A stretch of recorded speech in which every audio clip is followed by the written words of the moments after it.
Kisah Para Rasul pasal 27. Paulus berlayar ke Roma.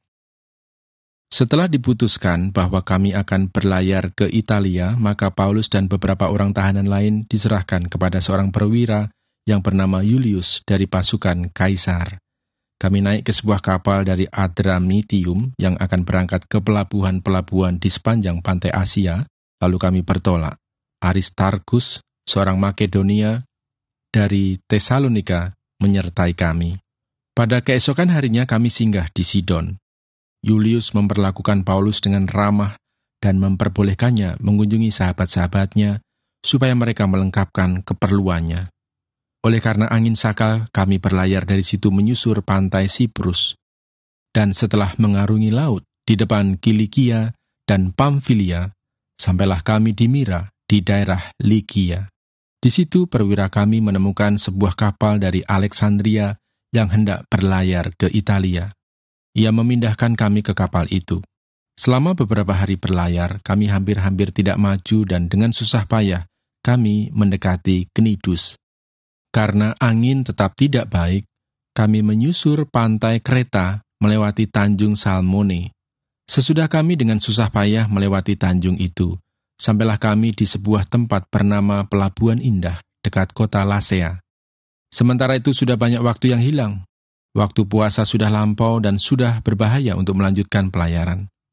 Sebab itu Paulus memperingatkan mereka, katanya, "Saudara-saudara, aku lihat bahwa pelayaran kita akan mendatangkan kesukaran-kesukaran dan kerugian besar, bukan saja bagi muatan dan kapal, tetapi juga bagi nyawa kita."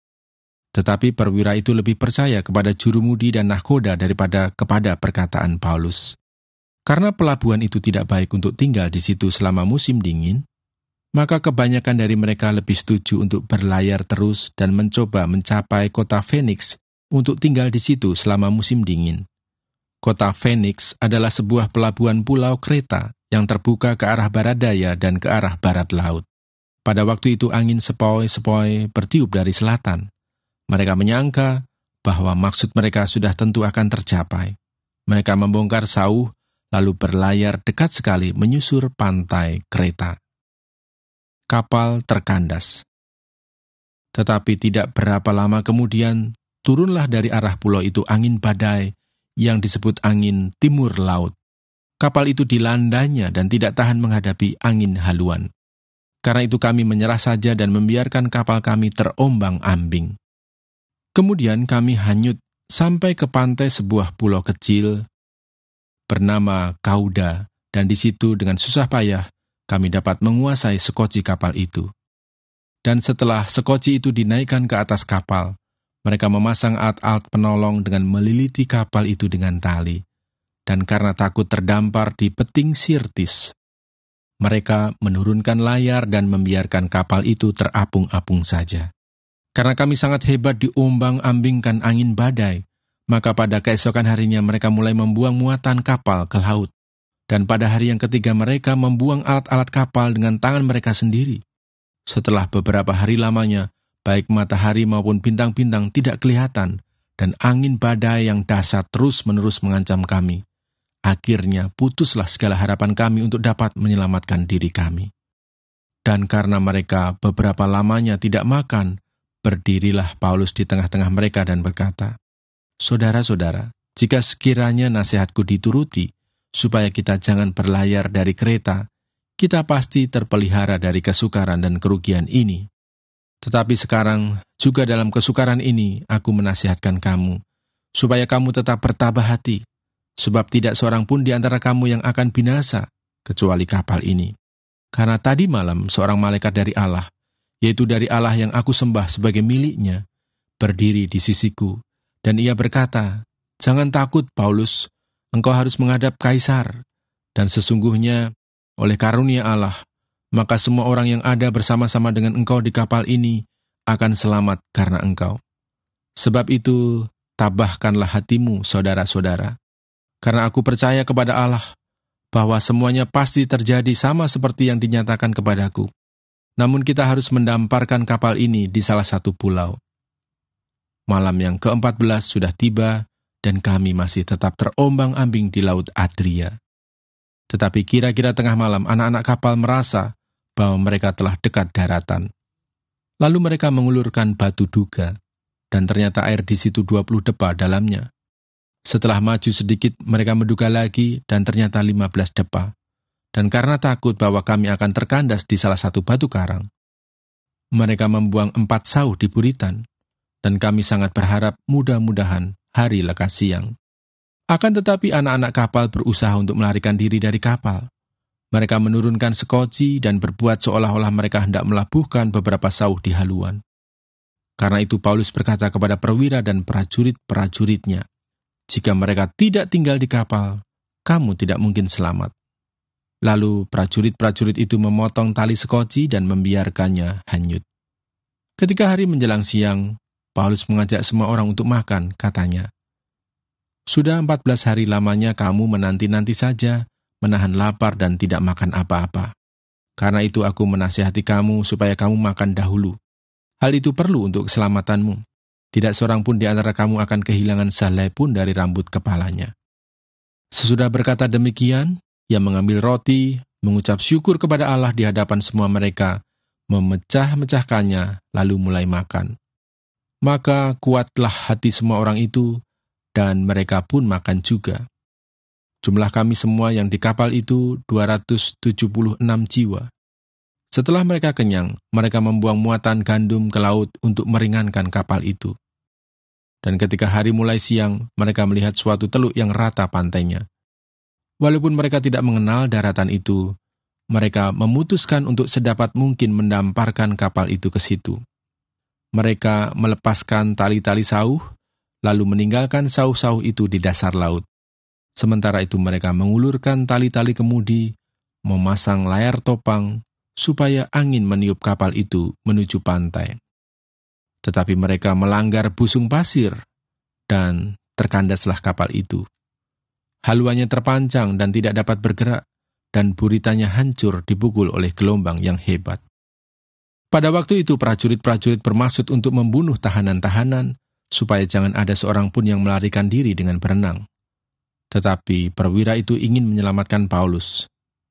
Karena itu, ia menggagalkan maksud mereka dan memerintahkan supaya orang-orang yang pandai berenang lebih dahulu terjun ke laut dan naik ke darat, dan supaya orang-orang lain menyusul dengan mempergunakan papan atau pecahan-pecahan kapal.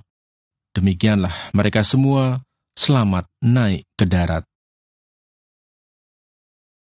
Kisah Para Rasul Pasal 28. Paulus di Malta. Setelah kami tiba dengan selamat di pantai, barulah kami tahu bahwa daratan itu adalah Pulau Malta. Penduduk pulau itu sangat ramah terhadap kami. Mereka menyalakan api besar dan mengajak kami semua ke situ karena telah mulai hujan dan hawanya dingin. Ketika Paulus memungut seberkas ranting-ranting dan meletakkannya di atas api, keluarlah seekor ular beludak karena panasnya api itu, lalu menggigit tangannya. Ketika orang-orang itu melihat ular itu terpaut pada tangan Paulus, mereka berkata seorang kepada yang lain, "Orang ini sudah pasti seorang pembunuh, sebab meskipun ia telah luput dari laut, ia tidak dibiarkan hidup oleh Dewi Keadilan." Tetapi Paulus mengibaskan ular itu ke dalam api, dan ia sama sekali tidak menderita sesuatu. Namun, mereka menyangka bahwa ia akan bengkak atau akan mati rebah seketika itu juga. Tetapi sesudah lama menanti-nanti, mereka melihat bahwa tidak ada apa-apa yang terjadi padanya. Maka sebaliknya mereka berpendapat bahwa ia seorang dewa. Tidak jauh dari tempat itu ada tanah milik gubernur pulau itu. Gubernur itu namanya Publius. Ia menyambut kami dan menjamu kami dengan ramahnya selama 3 hari. Ketika itu ayah Publius terbaring karena sakit demam dan disentri. Paulus masuk ke kamarnya, ia berdoa serta menumpangkan tangan ke atasnya dan menyembuhkan dia. Sesudah peristiwa itu datanglah juga orang-orang sakit lain dari pulau itu, dan mereka pun disembuhkan juga. Mereka sangat menghormati kami, dan ketika kami bertolak, mereka menyediakan segala sesuatu yang kami perlukan. Paulus tiba di Roma. 3 bulan kemudian kami berangkat dari situ naik sebuah kapal dari Alexandria yang selama musim dingin berlabuh di pulau itu. Kapal itu memakai lambang Dioskuri. Kami singgah di Sirakusa dan tinggal di situ 3 hari lamanya. Dari situ kami menyusur pantai, lalu sampai ke Rhegium. Sehari kemudian bertiuplah angin selatan, dan pada hari kedua sampailah kami di Puteoli. Di situ kami berjumpa dengan anggota-anggota jemaat, dan atas undangan mereka kami tinggal 7 hari bersama-sama mereka. Sesudah itu kami berangkat ke Roma. Saudara-saudara yang di sana telah mendengar tentang hal ihwal kami, dan mereka datang menjumpai kami sampai ke Forum Appius dan Tres Taberne. Ketika Paulus melihat mereka, ia mengucap syukur kepada Allah, lalu kuatlah hatinya. Setelah kami tiba di Roma, Paulus diperbolehkan tinggal dalam rumah sendiri bersama-sama seorang prajurit yang mengawalnya. Pembicaraan dengan orang Yahudi di Roma. 3 hari kemudian, Paulus memanggil orang-orang terkemuka bangsa Yahudi, dan setelah mereka berkumpul, Paulus berkata, "Saudara-saudara, meskipun aku tidak berbuat kesalahan terhadap bangsa kita atau terhadap adat istiadat nenek moyang kita, namun aku ditangkap di Yerusalem dan diserahkan kepada orang-orang Roma. Setelah aku diperiksa, mereka bermaksud melepaskan aku, karena tidak terdapat suatu kesalahan pun padaku yang setimpal dengan hukuman mati. Akan tetapi orang-orang Yahudi menentangnya, dan karena itu terpaksalah aku naik banding kepada Kaisar, tetapi bukan dengan maksud untuk mengadukan bangsaku. Itulah sebabnya aku meminta supaya aku melihat kamu dan berbicara dengan kamu, sebab justru karena pengharapan Israel lah aku diikat dengan belenggu ini." Akan tetapi mereka berkata kepadanya, "Kami tidak menerima surat-surat dari Yudea tentang engkau, dan juga tidak seorang pun dari saudara-saudara kita datang memberitakan apa-apa yang jahat mengenai engkau. Tetapi kami ingin mendengar dari engkau bagaimana pikiranmu, sebab tentang mazhab ini kami tahu bahwa di mana-mana pun ia mendapat perlawanan." Lalu mereka menentukan suatu hari untuk Paulus. Pada hari yang ditentukan itu, datanglah mereka dalam jumlah besar ke tempat tumpangannya. Ia menerangkan dan memberi kesaksian kepada mereka tentang kerajaan Allah, dan berdasarkan hukum Musa dan kitab para nabi, ia berusaha meyakinkan mereka tentang Yesus. Hal itu berlangsung dari pagi sampai sore. Ada yang dapat diyakinkan oleh perkataannya, ada yang tetap tidak percaya. Maka bubarlah pertemuan itu dengan tidak ada kesesuaian di antara mereka. Tetapi Paulus masih mengatakan perkataan yang satu ini, "Tepatlah firman yang disampaikan Roh Kudus kepada nenek moyang kita dengan perantaraan Nabi Yesaya. Pergilah kepada bangsa ini dan katakanlah, kamu akan mendengar dan mendengar namun tidak mengerti. Kamu akan melihat dan melihat namun tidak menanggap. Sebab hati bangsa ini telah menebal, dan telinganya berat mendengar, dan matanya melekat tertutup, supaya jangan mereka melihat dengan matanya dan mendengar dengan telinganya, dan mengerti dengan hatinya, lalu berbalik sehingga aku menyembuhkan mereka. Sebab itu kamu harus tahu bahwa keselamatan yang daripada Allah ini disampaikan kepada bangsa-bangsa lain, dan mereka akan mendengarnya." Dan setelah Paulus berkata demikian, pergilah orang-orang Yahudi itu dengan banyak perbedaan paham antara mereka. Paulus memberitakan kerajaan Allah di Roma. Dan Paulus tinggal 2 tahun penuh di rumah yang disewanya sendiri itu.